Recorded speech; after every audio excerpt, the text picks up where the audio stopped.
أنا يعني في قمة السعادة حقيقة النهاردة، لأني بعد سنين طويلة أنا ما دخلتش النادي الأهلي من سنة 63 أو 64 أو 65، وكنت طفل على طول دائم التواجد في ملاعب النادي الأهلي عشان أتفرج على ماتشات الأهلي وأتابعها.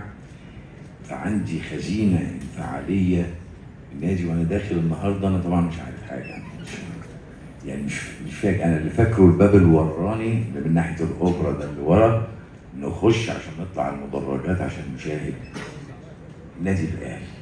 يمكن اتسالت انت بتخبي انك اهلاوي وكده، بقول لا، ده انا حاجتين لازم اذكرهم مع قدام اي ميكروفون او كاميرا او اعلام.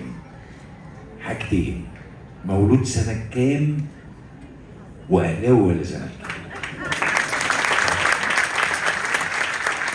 طبعا مولود سنه كام بتعمل لي مشكله مع الزملاء، يعني يقول لك لا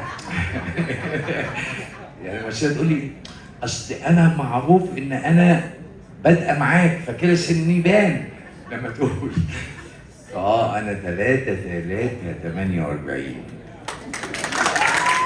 ودايما اقول ان انا اهلاوي، يعني انا بحب النادي الاهلي. وقبل ما اتكلم عن النادي الاهلي